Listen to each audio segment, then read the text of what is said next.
Hello, everyone, and welcome to another episode of the What's Choppin' podcast. I'm your host, Alec Crouthamel. Be sure to follow us on social media at What's Choppin' Pod. You can also find us at the What's Choppin' podcast on all podcasting platforms. And I'm joined today by a special guest, Brandon from the LEO podcast covering Indiana football. Brandon, thanks for coming on tonight. How you doing? I could not be more excited to talk Rutgers podcast. I have a dream. We all have dreams, and I'm living it. So let's do the dang thing. Let's do it indeed. And again, you can find us and the LEO podcast as part of the Big Banter Sports Network. Be sure to follow them on social media at Big Banter Sports. Also, check out our website where we got, blogs. You can check out all the podcasts at bigbantersports.com. A lot of good Big Ten content. Also, be sure to check out the Big Ten Huddle. A lot of great content there as well, especially I know Rutgers fans have seen it a lot. Sure, Indiana fans have as well. But for now, we got a big game coming up on Saturday at noon. Rutgers travels out to Bloomington to face Indiana. We can talk Hoosiers first. First off, what's the general vibe around the Indiana football program? I'd imagine it's not great. So you know the meme where the kitchen is on fire and the dog is just sitting there saying that's what's going on. We're all telling ourselves this is fine because IU has lost to some really good teams, no bad teams. There's no bad losses on the schedule. They've lost to Maryland, who's a good team, right? They've lost to Ohio State and Michigan, teams fighting for the playoff. And then they lost a neutral game to Louisville that they honestly should have won, right? Like Louisville was ranked up until this past weekend where they lost to Pitt. So you can't say that any of those losses are bad. That's what I keep saying when I'm on a lot of the Big Banter shows. The IU script had us be at 2-4. So there's nothing actually wrong with the 2-4 because at best we were going to be 3-3, right, and beat Louisville. So, but still, Louisville's better than IU. But the problem is how IU has looked. Like they're just not passing the look test, even though 2-4, everything's right in the world. Still 6 to 7 winnable games on the schedule. They have just looked atrocious, and it's been coaching malpractice. To be perfectly honest, we are almost halfway through the season. IU hasn't settled on a quarterback. We are almost halfway through the season, and we fired a coordinator. We're halfway through the season, and an RB1 hasn't emerged. We're halfway through the season, and a wide receiver 1 hasn't emerged. All the things that you wanted to check off the list hasn't been checked off the list. So, now again, I mean, you have dynamic playmakers. I mean, you saw when IU led by almost a quarter and a half last weekend at Michigan. I said on the Michigan pod, and they laughed at me, that Jalen Lucas is going to score a touchdown. And they were like, Jalen Lucas, he's like 5'6", 160 pounds, dripping wet. Like, no way does the Michigan defense give up a touchdown to that guy. He got a touchdown before the end of the first quarter. There's dynamic players. Taven Jackson, before he got yanked in that Michigan game, looked great. He had a bad interception, but he looked better than JJ McCarthy in that game for a quarter and a half. There's players on IU that Rutgers should be worried about, but it hasn't been for 4 quarters. It's barely been for 2 quarters. And the thing that I'd love to talk to you about, because I think, you as a Rutgers fan and the history, this is IU's Super Bowl. It's homecoming. It's a game that's, you can label a must win in October. It's a must win. Like, you cannot drop this game. They need to win 4 out of their next 6. So this is must win. This is desperation mode. As you as a team on the road, does that worry you at all? I mean, kind of. Rutgers is 0-2 on the road so far this year. Yeah, And I mean, the 2 losses have been to pretty good teams, them being Michigan and Wisconsin. And sure. granted, Is they've looked Wisconsin pretty good good? in those Is games. Wisconsin good? Well, it doesn't help now that they don't have a quarterback, or they're Yeah. down to their backup quarterback. Yeah. But yeah, I mean, I don't think I'm too worried, honestly. But Yeah. this might just be me drinking the Scarlet Kool-Aid because I Sure. do think Rutgers is a better team than Indiana. So I think they're feeling good right now. I also think they're on a high after that win over Michigan State, the wild comeback win. So I feel like they can take care of business here. But I mean, there's always that thought in the back of your mind where it's like, will they drop this game that they probably should win? And it's definitely there. I just think that they'll power through because this year just feels different than past years. Yeah. So riddle me this, Batman. What about what phases of the game is Rutgers better than IU? Because your spoiler, this isn't a settled question. I think you're right, but I would love to hear your reasoning. Like which aspects of the game, what positions, what side of the ball do you think you hold the advantage of over IU? It's kind of tough because you can't say all of them because I mean that's just not true. Yeah, Um, it's really tough to say if they have the quarterback advantage. I agree. I think Taven Jackson will be a good Big Ten quarterback, maybe just not this year. And Gavin Wimsatt has shown, flashes of brilliance and also flashes of being, a below average Big Ten quarterback. So I feel like Rutgers has a slight edge there. Jalen Lucas is definitely a stud. He had that kickoff return in the game last year, and he really, I mean, he's just an all around. He's very small, I will say, but he's an all around stud. But also, I think Rutgers has a better stable of running backs, but I think Jalen Lucas is the best talent out of all the running backs playing in that game. Because Rutgers has like 3 or 4 guys that can, maybe not start on a Big Ten team, but be, valuable depth on a Big Ten team. And Kyle Monunga is once again leading the conference in rushing. So I think Jalen Lucas is the best running back out of that bunch, or the most talented playmaker out of that bunch. But I think Rutgers has the better room per se. sure. Um, yeah, so offense, it feels like Rutgers has I guess a more consistent offense. I don't want to say stronger because, you know, as it kind of goes to Rutgers, they have these prolonged stretches of where they can't move the ball at all. But I mean, Indiana's offense isn't particularly good either. So So I think it's it's hard op. to say. So I haven't watched. I watched the entire Rutgers Michigan State game because I had a 4-game parlay that I hit that had Rutgers money line. So I was Nice. super worried for about 3 1/4 quarter. But so I watched every single second of that game, and I've watched quarters here and there. It seems that you guys are a methodical offense. Like, if you can get in front of the chains, if you get into second and manageable, third and manageable, you're really hard to stop because of how good your offensive line and your running backs are. But if you get into like 3rd and 8s, 3rd and 7, this is normal for most average offenses. It's difficult for you guys, but you guys are more of a methodical, work the ball down the field offense, right? Yeah, I think you're spot on there. Kirk Sherrock is all about controlling the ball, staying ahead of schedule on offense. So Yeah. if they're getting like 3, 4 yards of carry on first and second down, they're probably going to convert on third down. And if Yep. they don't, then they'll probably go for it on fourth down and just, push the pile there. But it's going to Yeah. be those, long situations where they're not ahead of schedule on offense that is probably going to decide whether or not Rutgers has a good game on offense. And, Gavin Yep. Wimsatt's shown some flashes of playmaking in those, longer situations. He's just got to be more accurate. He can't sail the ball on some of those over the middle throws like he has in the past couple of games. So in that regard, yeah, it's all about staying on schedule for the Rutgers offense. So for Rutgers fans, I use the exact opposite. We're not putting together an 8-play, a 10-play, a 12-play drive. It ain't happening. The offense has been such a mess, hence why you fire a coordinator a month into a season. IU is all about the big play.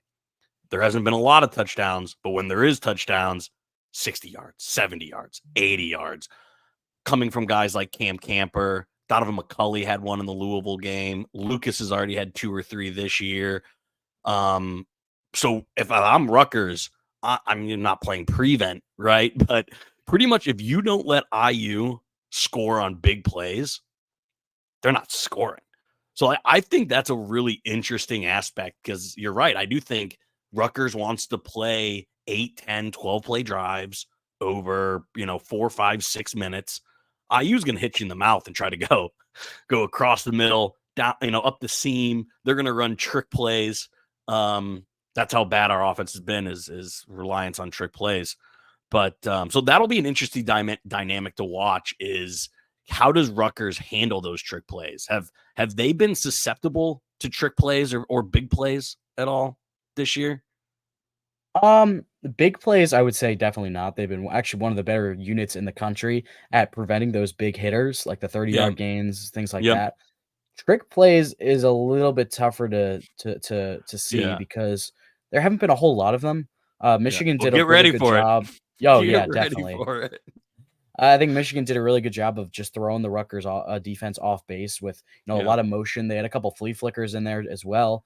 So I'd be very interested to see because it feels like a lot of teams just haven't tried a lot of trick plays against Rutgers. But I mean, they could try to replicate what Michigan did, which use a lot of motion, get guys out in space. Now, granted, Michigan's offense is a whole nother level compared to Indiana's, and that's why they're potentially the national championship favorite right now. But Right. if there's a way to get to this Rutgers defense, I feel like it's, those 15 to 20 yard over the middle type things. That's always been a weakness with Greg Schiano. Throw it deep because, they got great safeties. Flip Dixon is, I believe, number 2 ranked in FBS and PFF grading for safeties. Desmond Igbenusson had a tremendous game against Michigan State. But there's been a little bit of a problem, and it's kind of been a Schiano problem, to be honest with you. It's that the defensive backs, when the ball's in the air, they don't really get their heads around. They're mostly just playing the man. Yeah. So that could wind up it could wind up in a lot of deflections, but it also could wind up in a lot That of, bit you guys getting guys in the turned Michigan around. State game, though. I mean, there were. I mean, some of them were bad. I don't know how some of them were pass interference. I thought you guys were getting hosed. Of course, I was I betting on agree. you guys, so I was also thinking you guys were getting hosed. But it just seemed like what I call, because I'm born in Pittsburgh, diehard Steelers fan. I call it the Joe Flacco play, and that's what Hauser was doing. It looked like he was closing his eyes and just throwing it up and hoping for a flag. But that was on tape. You have to believe that if you guys got flagged that many times, that's going to be something IU, who's pretty inept, is going to try to capitalize. That only makes sense. That's poor strategy, but when you're doing poorly, sometimes you got to use what you got. Is the flags in the secondary something you guys think you can clean up, or is that just going to be a problem? I feel like it's kind of both, where it's just Yeah. kinda gonna be a problem because, like I said, that's just kinda I don't know if it's how they teach him or if that's just how it goes with, ball in the air. They kinda don't really turn around as well. But yeah, I agree. Some of those calls in the Michigan State game were absolutely horrific. Flip Dixon got called for a roughing the passer when he got blocked into Caton Hauser. That made no sense. There was also pass interference anyways. Um, I thought that one PI when, it was coupled with the roughing the passer, I thought that was a good call. There was another pass interference where it was very obvious that the Michigan State receiver just, pushed off. They were hand fighting, and then the Michigan State receiver just pushed off very clearly, but they called DPI on Rutgers on Eric Rogers, which made absolutely no sense, and don't even get me started on the targeting. I was I was in the stadium for that game. It's pretty funny in the Rutgers student section during that break when they were reviewing for targeting. They had music playing on the big screen or whatever, and they were going to students who would sing along or dance along. And so they had it on me and a couple of my friends that were next to me, and I'm not really paying attention to the music. I just look across the field and I see an official do the fist to the head, fist to the temple targeting, and he points at the Rutgers sideline number 22. And I just absolutely lost. I wish somebody got it on video because I lost my mind when that Yeah. happened. It It was was very ridiculous. bad. So again, I'm not a ref, right? Just a fan. I don't know what he was supposed to do there. I mean, you can't, how low it was to the ground. And I mean, again, it wasn't a formed tackle, but I don't know. It was one of the worst calls I've seen all year. That was just, it was a beautiful play. It was It a was. beautiful play. Fourth A down, lot of right? people, Fourth yeah, down. 4th and 1. Yeah. Stuck him. Granted, the very next play, Robert Longer being forced to fumble to get the ball back, and then, Yeah. unfortunately, Gavin Wimsatt threw an interception on that next possession, but it made no sense to me. That just I mean, it was ludicrous, and you Yeah. could see Powell on the sidelines, visibly upset and confused on how that could have been targeting. It's funny, when Fox Sports posted that clip of him being pissed off, they got the wrong player.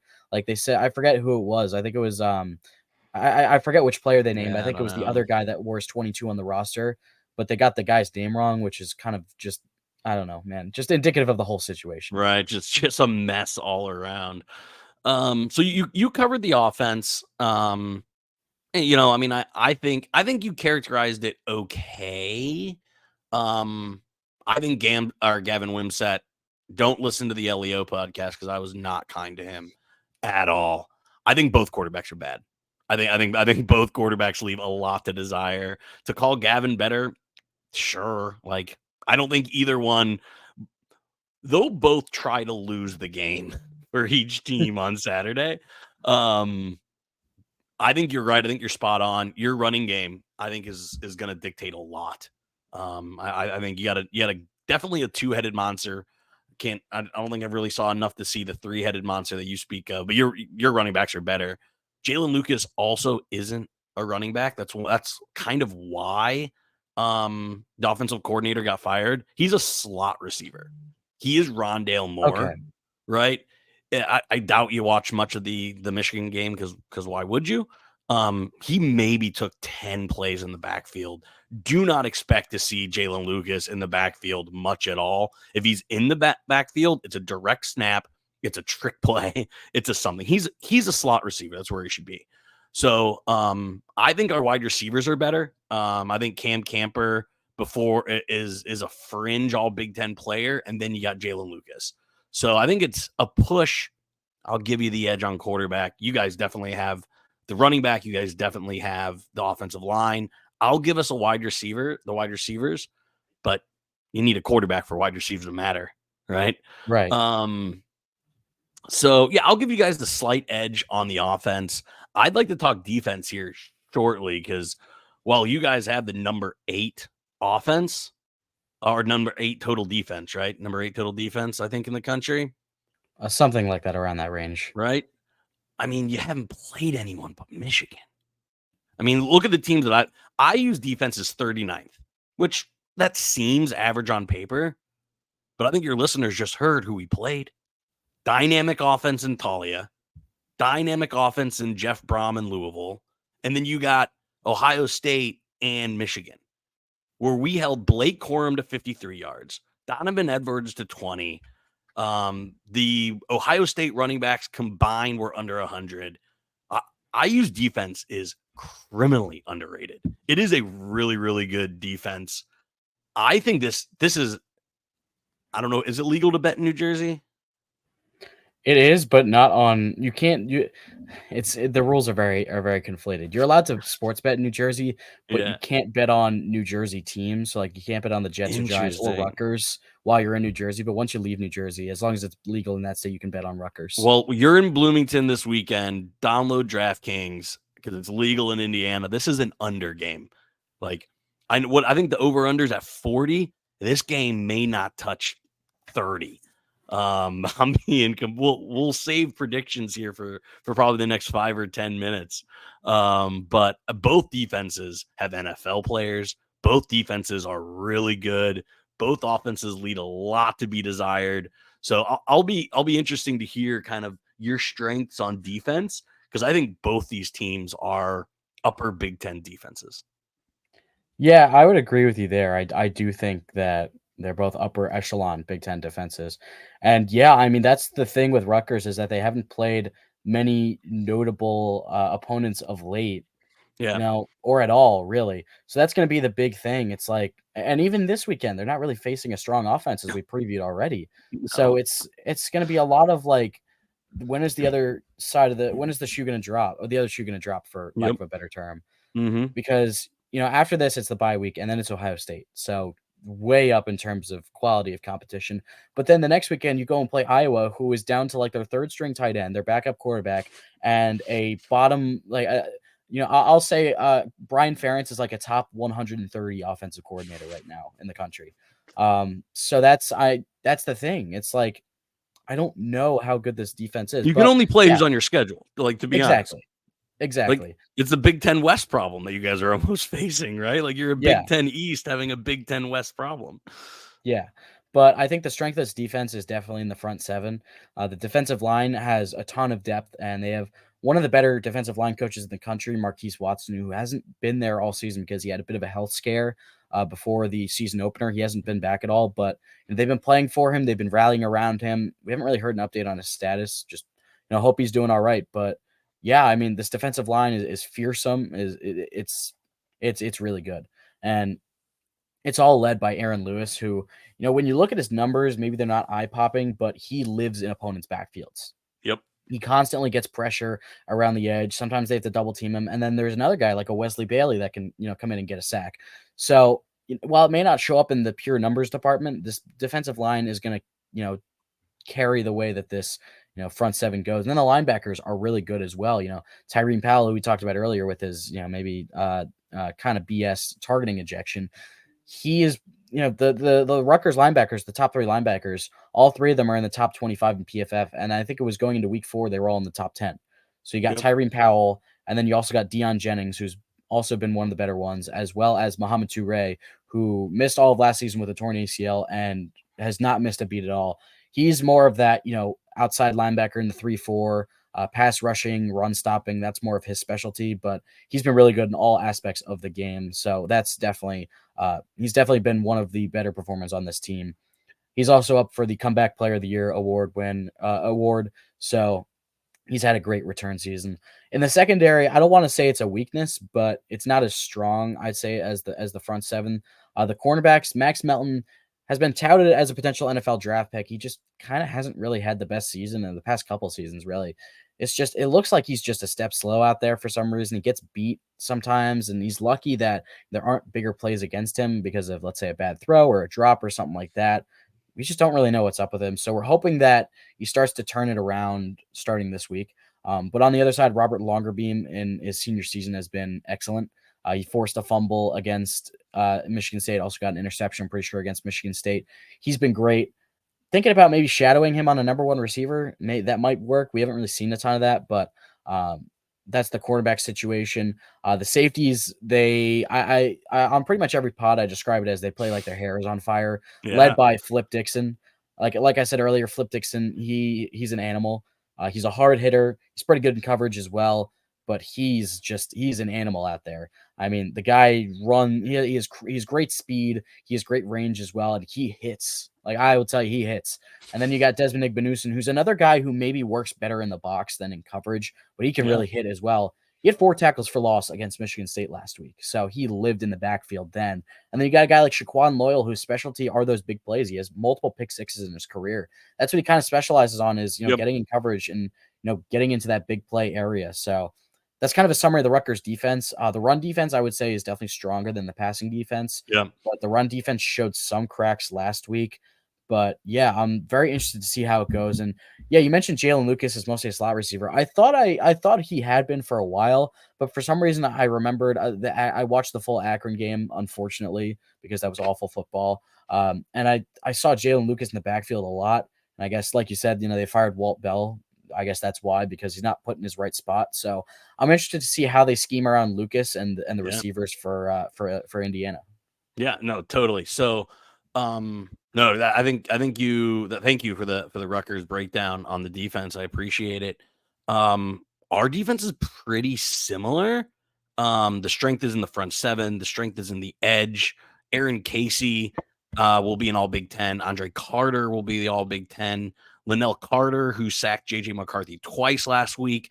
I don't know if he'll get to All Big Ten, but he's really good. Our front six, because we play a 4-2-5, is really strong. But our secondary, and this has to be coaching, is feast or famine. We picked off Kyle McCord twice, picked off Jack Plummer once, was this close on getting a pick six to J.J. McCarthy. But if they don't get a pick six, it's a touchdown or a 30-yard gain, which I hate. Right. There would be so many points that happened in Louisville so much, where I think Louisville had 3 touchdowns. All 3 touchdowns, because they beat us 21-14, were over 50 yards. And if the corner just didn't try to didn't jump the route, or the safety played the man, maybe a little bit more Rutgers style of defending, it wouldn't be a touchdown. So, IU is so reliant on the big turnovers that it's a little frustrating. Not going to lie, Alec, my eyes get pretty big seeing how many interceptions Gavin throws. So it could be a absolute interception festival, because Taven also believes he can make every throw. I think in 2 years he will make every throw. I think Taven Jackson as a junior could be very dangerous. Right now, he knows he has a really strong arm, and he tries to make every single throw, which leads to a lot of interceptions. But yeah, I think both teams could see multiple interceptions on Saturday. And I'm not so worried about your guys because you guys did pressure Hauser pretty well. One thing, it's only one game, so who knows? But we were getting the ball out so fast. The Michigan broadcast or the national broadcast really, like, they had the whole clock of how fast Taven was getting the ball out. It was always like 2.4, 2.7. So I don't, because of that tempo offense, I'm not super worried about sacks. But then again, I mean, it's the IU offense, so how much is there to worry about it on the defensive side? But yeah, no, I think it's two great defenses and that are both gonna. This game's gonna be won on the defensive side. Who makes the bigger defensive plays? Yeah, Who definitely. makes it a Yeah. short field for the opposing or for their team's terrible offense? I think that's who wins this game on Saturday. Is who's working on the other side of the team's field. I think is going to make all the difference. Yeah, exactly. That's kind of what my mindset has been, because of, just the lack of offense and, the good defense on each side, like you said. So that's definitely going to be the biggest key is who's going to win the turnover battle.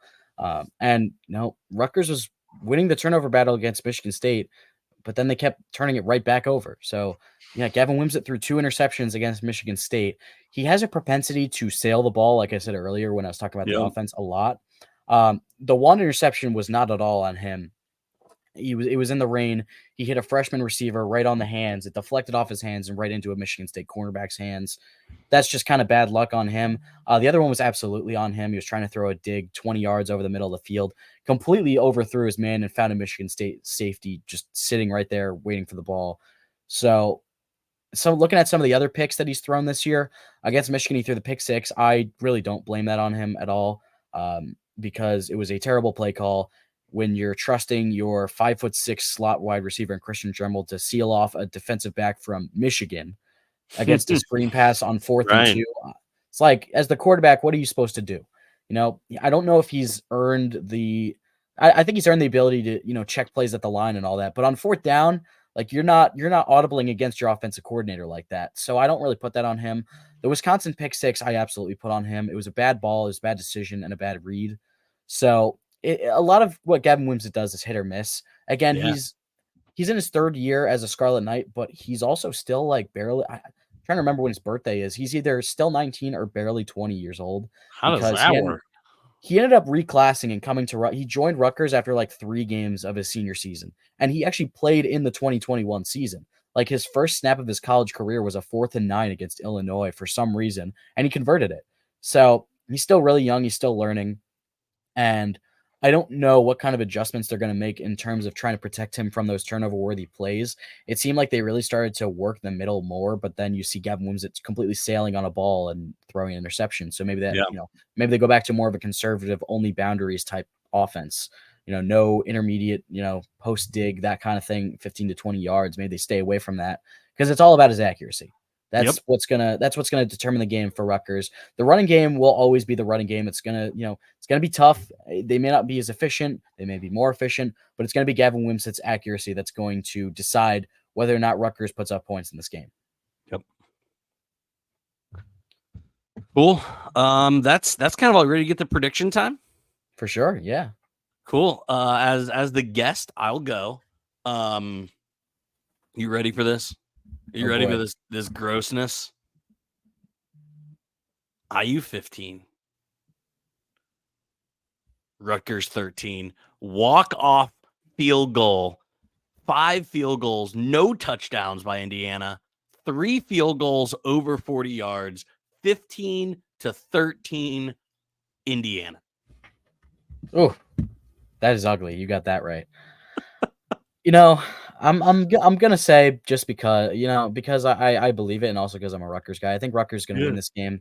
This is the last one they need to become bowl eligible. Yeah. Like it says, like you're reading right now on the ticker for those who are watching on YouTube, for the first time since 2021, but like the first actual bowl game they're actually qualifying for on the field since 2014. Yeah. So I think they'll be able to get it done. I think Greg Schiano keeps them locked in for this game. I think they're going to win 17 I'll go with 17-10, because I think it's going to be really close. It's not going to be a pretty game. I'm going to say 17-10. I think Rutgers goes on another one of those like 8 or 9 play drives where they just hand the ball off to Kyle Monangai over and over and over again, and the line gets the push that they need to just seal the game. I think I'm gonna be. I think I'm gonna spend a good time in Bloomington. Hopefully, um, Yeah. at the time of this recording, we'd leave in, doing my math, 7.5 hours. So I'm recording this at 7:36 Eastern time on Thursday night. So by the time you're watching this, I will probably be in. Let's say I'm probably going to upload this at noon. So when by the time you're seeing this, I'm either already in Bloomington or I will be in like Columbus or something. So Yeah. yeah, let's hope it's a good trip. It'll be a drive. I've only made the drive and from Indianapolis to Philly. So I've never continued to go up. So it's an easy drive. It's a boring drive, but it's an easy drive. That's what I'm hoping, honestly. I hope it doesn't rain too much because I'm pretty sure there's like a nor'easter or something.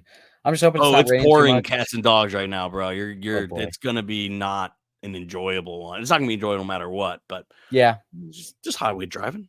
Just Oh it's yeah. supposed to be beautiful on Saturday though.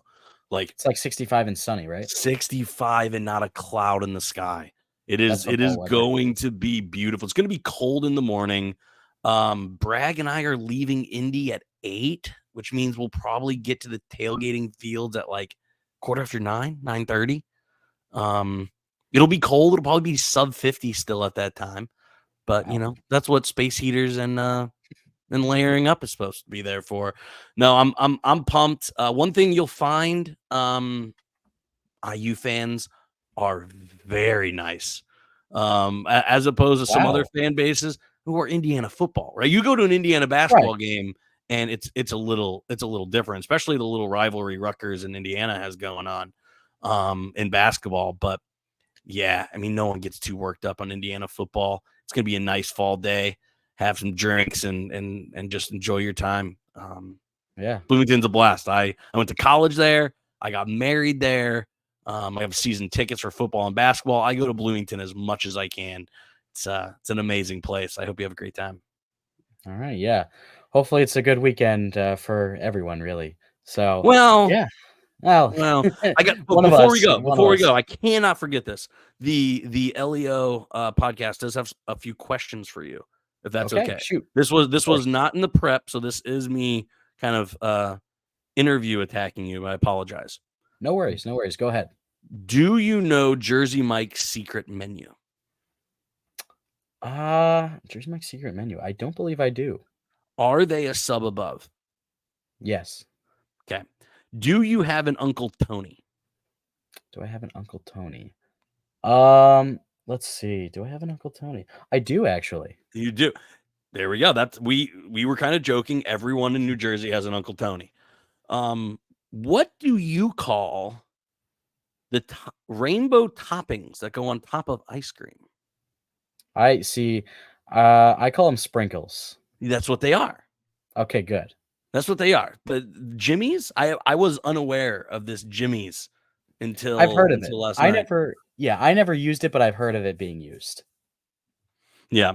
Last question. Why is everyone in New Jersey afraid to pump their own gas? That is a great question. I don't actually know. I know I'm not. And I'm gonna be doing a plenty this weekend. Yeah. Yeah, so I know I'm not, but that's a great question. I don't Yeah. know. It always Yeah. just So seemed there, like something stupid. we have a segment on our podcast called Brando's Randos. And we do questions like that all the time.